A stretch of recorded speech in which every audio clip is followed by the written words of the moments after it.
been really passionate about nature and animals. I used to think I was an animal whisperer when I was a child because when I talked to my cats, they talked back to me. Hang on. Can you guys see this? Mm-hmm. Okay, awesome. I'm so sorry. So many technical. Oh gosh.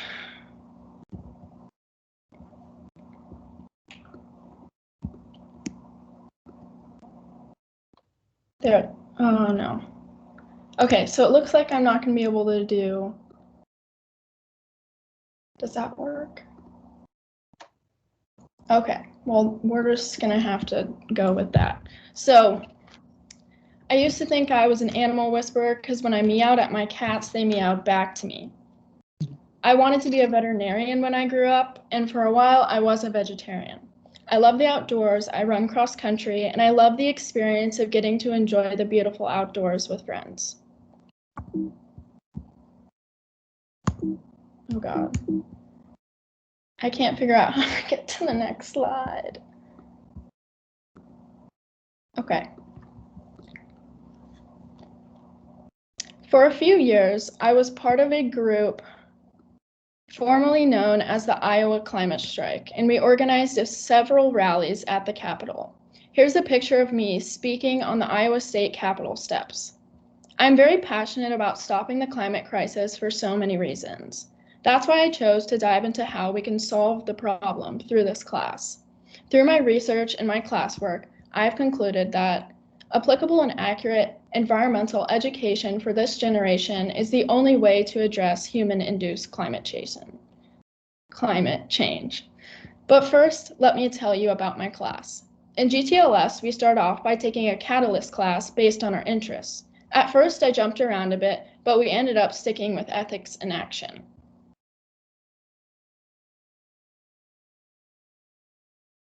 Sorry, you guys can see the PowerPoint, right? Yep. Okay. Is that all you can see? Yes. Yep. Okay. I'm so sorry. This class is hosted by the Pontifical Academy of the Sciences, a scientific academy in the Vatican, and the UN Ethics and Action Initiative. In effect, it was centered around the United Nations 17 Sustainable Development Goals, adopted by member states in 2015, and prominent Catholic teachings, especially Pope Francis's Laudato Si. Now let's take a look at those goals. Cumulatively, they seek to promote peace, well-being, and sustainability for all of Earth's people. For example, the number 1 goal is to end all poverty. Number 8 is to provide decent work for everyone in the workforce. Number 16 is to ensure that countries are free of political corruption and have strong and fair justice systems, all to be achieved by 2030. Call me pessimistic, but personally, I find these ideas a little too idealist to spend too much time on. The highlight of the Sustainable Development Goals for me is that they are integrated, meaning they recognize that, quote, action in one area will affect outcomes in others, and that development must balance social, economic, and environmental sustainability, unquote. This class also promoted Pope Francis's second encyclical, Laudato Si, on care for our common home. It was addressed to all of the world's people. In it, he calls attention to the global climate crisis, recognizing that it is indeed human-induced. He emphasizes how everything in creation is connected, how one group of people's actions can harm another group halfway across the globe. He presents a call to action. Religious bodies must unite around the protection of creation and take action. Taking guidance from Laudato Si, the class offered the perspective that the best way to build consensus for climate action, specifically support for the Sustainable Development Goals, is through religious communities. UN advocate Jeffrey Sachs and his guests explain that all world religions are really centered on the same beliefs. Whoops. Humans are stewards of creation, that people should act more morally in the image of their gods, and that all people have inherent worth and dignity. He explains this with the aim of uniting religious bodies in order to open a dialogue between global religious leaders and encouraging them to promote tolerance and understanding of climate science in their communities through reminding their followers of their core beliefs. Let's consider the reality of this situation. The Pope is considered infallible, but many Catholics found Laudato Si too liberal to support. And I'm guessing most conservative Catholics would disagree with much of the contents of the Ethics in Action course. Furthermore, religious bodies that the course so heavily relied on actually have the greatest power and sway over people's lives in countries that are least responsible for the climate crisis. Let's look at a map of the most religious countries in the world. Now let's look at a map of the countries most responsible for greenhouse gas emissions. They don't match up. Developed countries are responsible for most of historical carbon emissions, 79%, according to the Center for Global Development, whereas so-called developing countries are the least responsible and the most affected. Treaties like the Paris Climate Agreement and the UN Sustainable Development Goals are really all bark and no bite. Only 2 countries so far are on track to meet their goals, according to PBS. The countries that most need to be held accountable to these goals are the ones who are the least affected. Countries like the US and China are too big and powerful to get into too much trouble for not achieving these lofty goals. So what are we supposed to do when the religious citizens of the countries most responsible for our current environmental crises don't have much passion for the problem and aren't listening to their leaders? Now, I do agree with a lot of the information presented to me in the course. The Ethics in Action team actually does effectively synthesize a lot of successful legislative solutions from different parts of the world, but we aren't there yet. I also resonated a lot with the foundational message of the class, that we must get at the roots of the problem, or there will never be enough support to carry out legislation to solve the problem. We need citizens to want it and to advocate for these solutions. Again, these proposals, like those from the Ethics in Action instructors, are very valuable. The most important thing to take away right now that they bring to the table is their acknowledgement of the complexity of our issue. This is not just about the climate. Take here, for example, the quote from Laudato Si. The human environment and the natural environment deteriorate together. We cannot adequately combat environmental degradation unless we attend to causes related to human and social degradation. In fact, the deterioration of the environment and of society affects the most vulnerable people on the planet. The impact of present imbalances is also seen in the premature death of many of the poor. Pope Francis. Further, it is not an issue that can be summarized in an educational Instagram post from a teenage activist, where so much of mine and my peers' information comes from. Our Earth and fellow humans deserve a much better effort from those in power. This is why we need required education. In many countries, there already is compulsory climate education. Take, for example, Italy, New Zealand, and various countries in Scandinavia. These countries also happen to be doing the best with reaching their climate goals, showing that this works.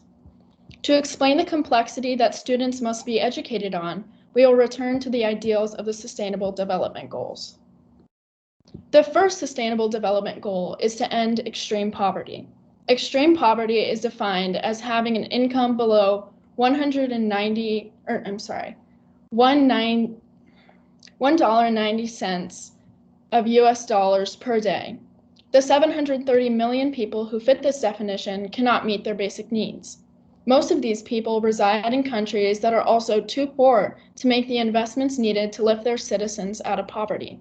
And oftentimes, because resources are scarce and people are desperate, short-term profit trumps a plan for long-term sustainability, like having no other option other than to allow a world superpower like the US to imperialize and extract natural resources, destroying your land and quite literally fueling rising CO2 emissions. Impoverished countries in general also rely on revenue and employment from selling and manufacturing goods or various forms of tourism rather than corporate sources. In doing so, they are being employed to work to make their country more dependent on the superpowers that use them. With the worsening climate conditions that come with increased emissions and intensive agriculture to feed mass consumption comes desertification, where previously fertile land becomes desert. This renders land unusable and makes people more reliant on corporations outsourcing jobs for production, where they make virtually little to nothing, always needing more. Now, this is just one example of how complex this issue is. There are many, many other ways that these issues mentioned in the SDGs intersect, like how corporate imperialism in impoverished countries takes advantage of their lack of environmental protection laws and are much more lax about polluting the surrounding land. This can have disastrous health consequences for people who get drinking water from nearby bodies of water. And without access to affordable health care, they are pushed further into poverty. It is imperative that we recognize and uplift these stories of those who have been actually impacted by the climate crisis. Those previously mentioned who are affected indirectly, and those who are affected directly by the weather, like those 21.5 million people who have had to flee their homes and obtained a refugee status due to unpredictable and extreme weather caused by the countries that often complain about having to take them in. We must teach students that these stories exist in the same world where 2,153 people have more wealth than 60% of the global population and put the relentless pursuit of profit above all else. These stories will inspire more widespread empathy and passion in countries like the US than abstract and unapplied religious ideals. Of course, we also need students to understand the actual scientific processes that create human-induced climate change. But most of us students have actually learned a lot of it from social media in school. The one thing about climate change that schools do cover.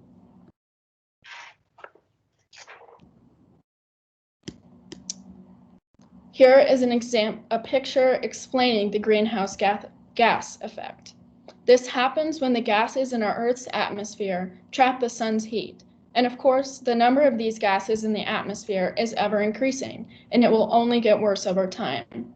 As more and more emissions are released and the Earth gets warmer, more and more water vapor is called up to the atmosphere, simultaneously expanding the existing water molecules on Earth, causing rising levels and worse weather. The heat also making polar ice caps melt, causing the further rise of sea levels and causing more water to evaporate.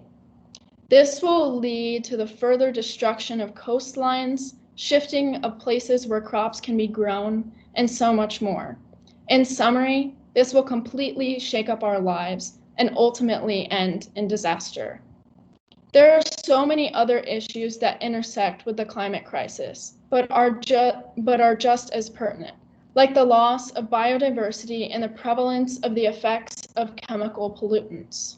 Additionally, we need to achieve an understanding that we are a mere part of our Earth's ecosystem, rather than the Earth's ecosystem being a mere part of our world. We need to instill more of an appreciation for life on Earth. Many of us have never stopped and considered what an anomaly the planet Earth is. Let's consider the rare earth hypothesis. It argues that the emergence of complex multicellular life on Earth, life that has the capacity to be intelligent, required an incredibly improbable combination of astrophysical and geological events and circumstances, to name a few. The host star has just the right mass, the right amount of ocean water, the right amount of carbon, the right amount of tilt, a Jupiter-sized neighbor, biological evolution, the right planetary mass. The probability of life on Earth happening is incredibly low. There are so many things that had to go right for us humans to exist in the life we do. Hopefully, this would inspire students to exercise a little more care for our planet and the life we have on it. In conclusion, we have all of the networking, proposals, and financing to get at this problem. All we need is consensus, which we can achieve through accurate and applicable climate education. Thank you.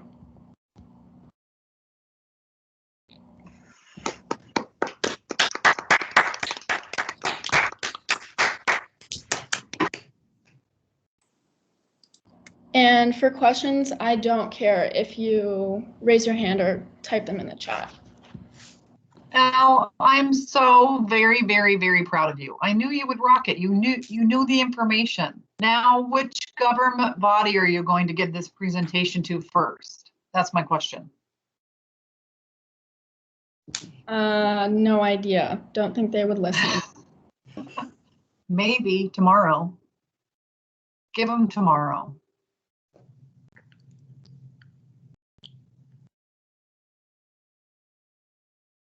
I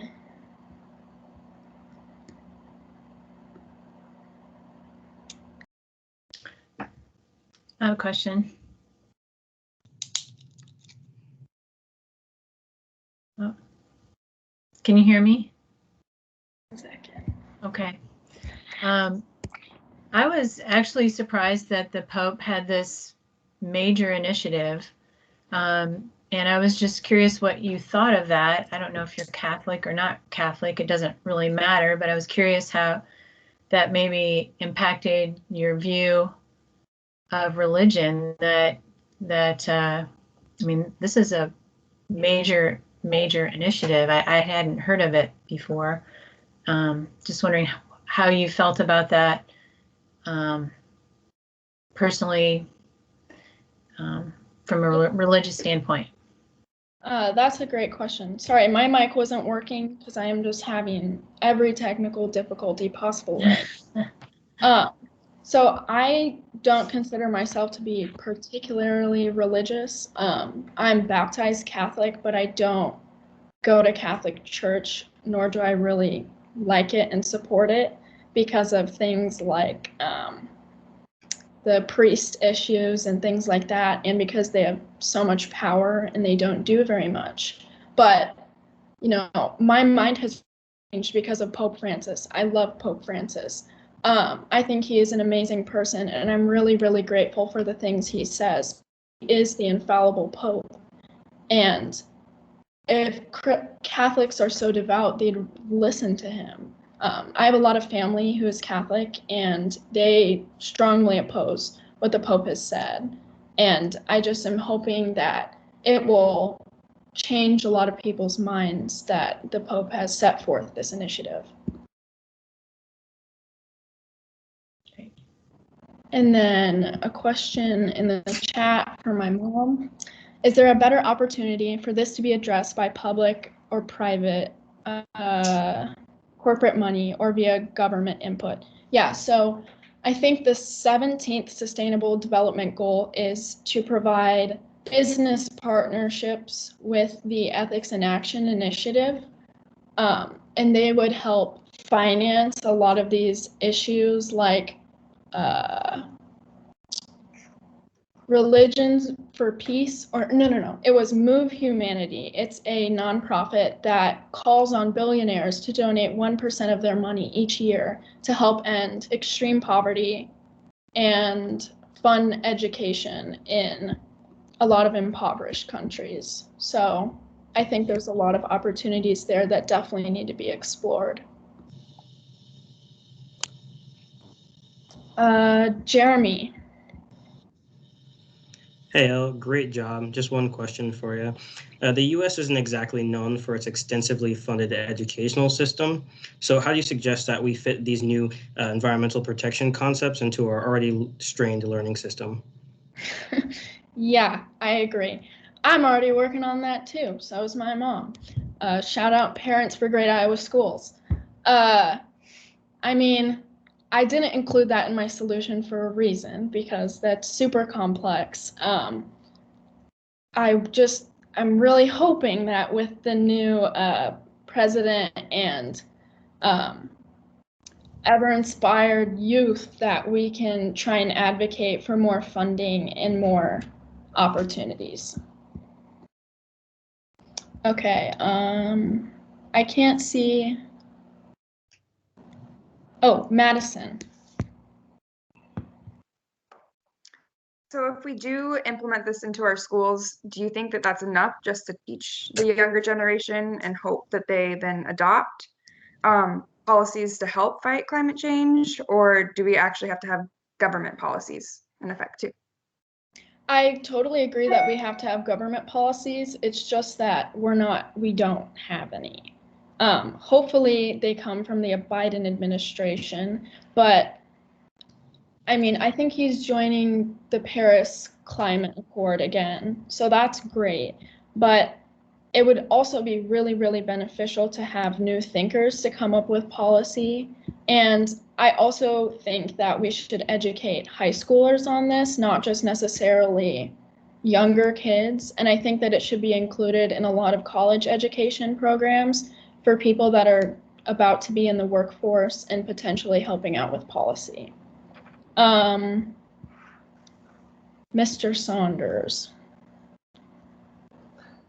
So well done. And the first is just a comment. I know a few people that can deal with the stress of time constraints and technology stuff and just provide a powerful presentation. So kudos to your maturity. Thank you. The question I have is, do you know, and you may have done this and I just didn't pick up on it, but do you have an example of a place where environmental education is fulfilling the type of model that you're presenting? Okay, I had not got there in my research because I kind of made this pretty last minute.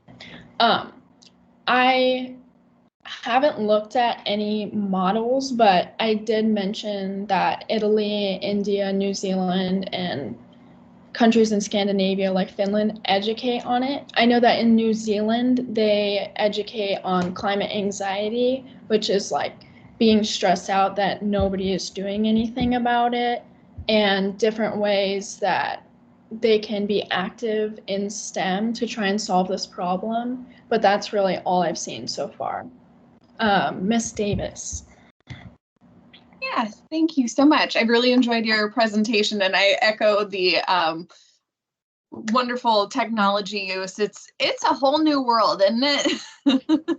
I was wondering, just because I know this class is so comprehensive and there's so much research involved with this, I'm wondering what additional items you found, what's something that you found that was interesting that maybe you didn't have a chance to address during your presentation today, or maybe a topic of conversation that came up in your class with your peers that you just found fascinating that you didn't get a chance to talk about yet. I could talk about this for hours. I love GTLS. Isaac, Gabi, Annika's mom, they're all in here. Emmy's in here. They all have such amazing topics, and I highly suggest that you guys go to their presentations because they are so interesting. But personally, with my own research, I actually was researching international relations after I finished my class. I was researching the complications of the relationship between national policy and international policy and the ways in which they are implemented. And it's super complicated and I think it's super interesting, but it was a bit boring and I wasn't super passionate about it.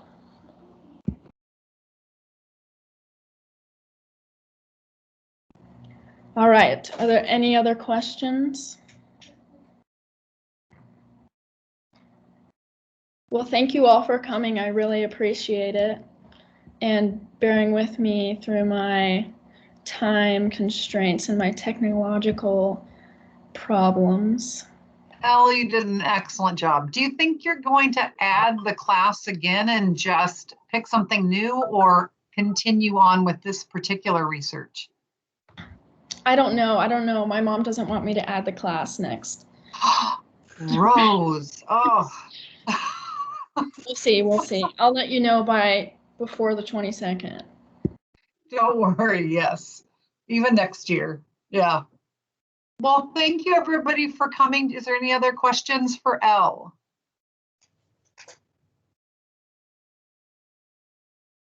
Great job. Good job, Elle. Really Nice great job. job. Good job, Elle.